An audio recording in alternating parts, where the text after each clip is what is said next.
Today I'm going to be sharing with you guys my most used Spanish learning resources that I found very helpful in improving my Spanish, and I hope it helps you too. I'm going to be giving you websites, apps to use, YouTube channels to subscribe to, podcasts and singers to listen to, shows to watch, news articles to read, in that exact order, and of course some tips I've realized along the way.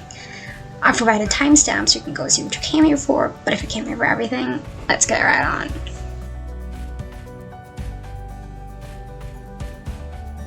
Duolingo is an interactive, gamified learning tool that helps you learn a language from scratch.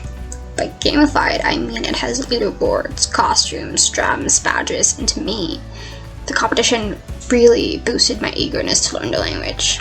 No one was getting ahead of me in that leaderboard. Honestly, Duolingo is the foundation of my Spanish. I started out with Duolingo. I know a lot of people hate this app like so bad, but I think it's a really great tool for starting out, especially if you know nothing about the language you're trying to learn. But I do think you need to use something else for grammar. Plus, it gets quite inconsistent at times. Also, with every update, the bird is getting more and more money hungry, which is bad. But overall, I think it's great, and I would recommend it to anyone wanting to start a new language. If you're looking to improve your Spanish vocabulary, Memrise is a really great tool.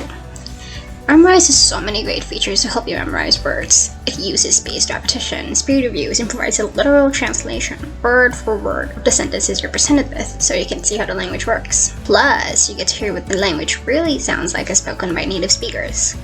Note that I don't really pay for premium in any app ever, so I've never really tried their premium features.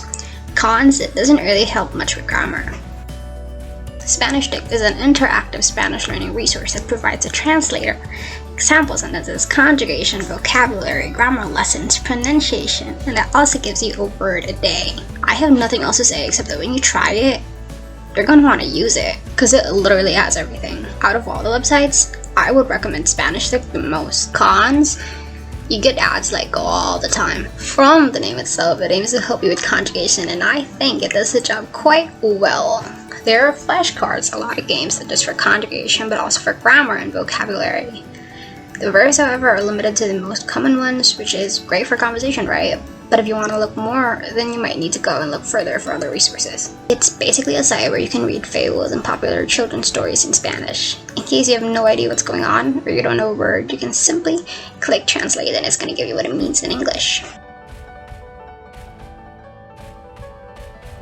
We're going to be starting off with the one specifically dedicated to Spanish learners. That means they specifically adjust your pronunciation, choice of words, and speaking speeds so you can catch on. They're catered just for you. Spanish Playground does just that. It provides you short skits in really slow Spanish with available Spanish subtitles. They even have a series called Buena Gente with 4 seasons. I watched all that when I was just starting out and it was really helpful. Use Your Spanish provides slow paragraphs and stories in Spanish, plays it at slow speed, explains the grammar and concept behind it, and then plays it again, but this time in normal speaking speed. They have videos where it's all in Spanish, and they also have videos where they use Spanish and English. Why Not Spanish features couple Maria and Cody in their vlogs, from Christmas to buying bread, just daily life. What's interesting is Cody learns with us. He's learning Spanish for his wife, which I think is really cute. In Easy Spanish, they interview Spanish natives on the streets and ask them questions just about anything. What's great about it is they provide both English and Spanish subtitles. Spanish Land School, I would say, is a combination of Why Not Spanish and Easy Spanish because they also interview people, they do vlogs too, but they also have video lessons. I would categorize the Language Tutor and Butterfly Spanish together because they both teach Spanish and grammar in English.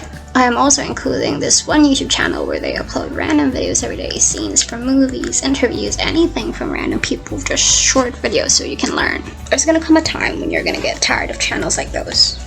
For your improvement too, you actually need to branch out and find videos and stuff that you actually like.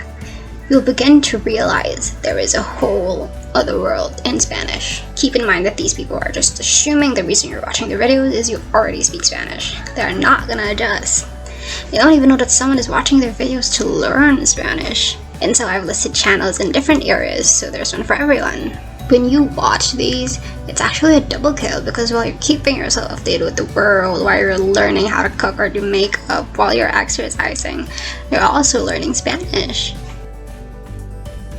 Again, we'll start with podcasts aimed at Spanish learners. You can listen to these when you're doing something else that doesn't require much brain power like chores. What more, you should also note that these podcasts have transcripts available on their website, so if you're ever in need of it, you can always read along while listening. The Duolingo Spanish podcast tells of great stories all across the Spanish-speaking community, with the actual people in the story telling the story in Spanish, with English context provided by the narrator. El verdadero lobo del siglo is actually pretty advanced. See, this was a series in the Duolingo podcast, but they decided to make it into a full-fledged documentary podcast type of thing, aimed specifically at the Spanish-speaking community. Aprende Español con Latin L is in Spanish and tells of Latin culture. It's quite similar with How to Spanish podcast as How to Spanish talks about Mexican culture.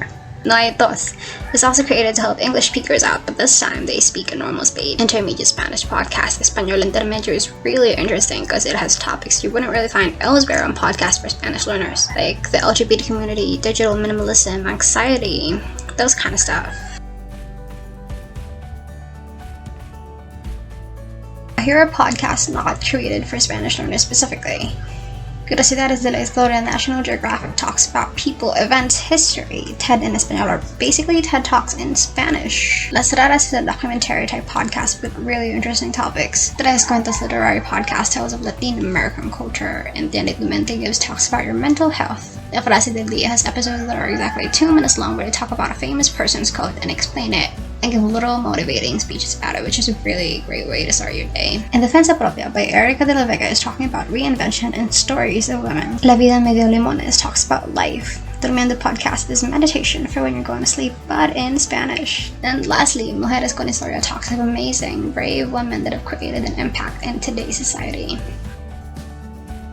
I personally listen to music a lot, so I really enjoy listening to these. Now I know music isn't really that recommended when it comes to language learning because they're using slangs, they're not using proper grammar, they do something with the words to make it fit the tune, and sometimes it's just the poetic words that might just seem very overwhelming. But I've specifically picked these singers because their words are very clear to me and I like their style of music. While listening, you can turn on the lyric feature of Spotify so you can see the words and follow along. Out of all of these, Ventina and Rachel are the most I listen to. Their songs are mostly slow and about love and breakup, which is why it's easy to follow along. These are the people that are also on my playlist.